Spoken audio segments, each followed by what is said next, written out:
My name's Jay Milo. I'm the owner of Caribou Springs Watershed Solutions. We specialize in habitat restoration enhancement.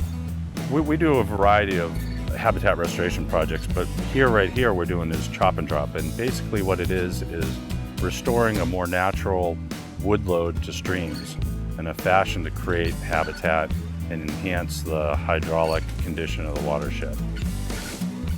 Streams were altered by loggers in the past because that was the best way to move the large amount of logs to the mills. And the best way to get those logs so they wouldn't jam up, they would bulldoze the streams and straighten them out and remove all boulders and other logs so none of the logs would get caught. And as they did this, they basically took out all the habitat that trout rely upon.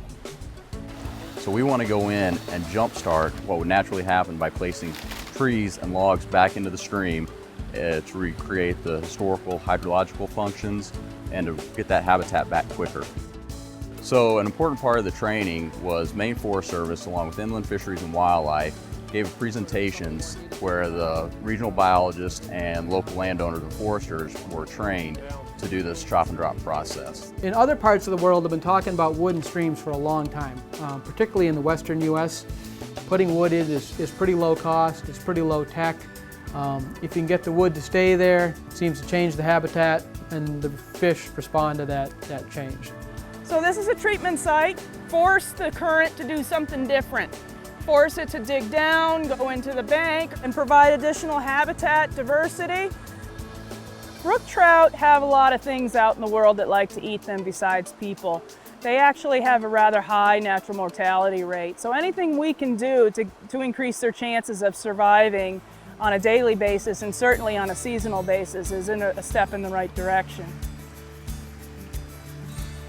Well, 30 years ago when I started, I remember very well a fisheries biologist shaking his finger at me, telling me to make sure that I did not put any wood in the water to disrupt the fish habitat. Now here I am today learning about putting wood in the water to enhance fish habitat. It's one of the first chuckles I always hear when training loggers on these techniques is, "You're telling me to do what?" Because for 30, 40 years, we've been really hard-nosed about keeping them out of streams entirely.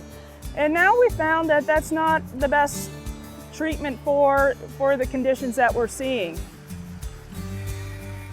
As we've gotten more data on research and everything like that, we've realized the impact that those old practices had.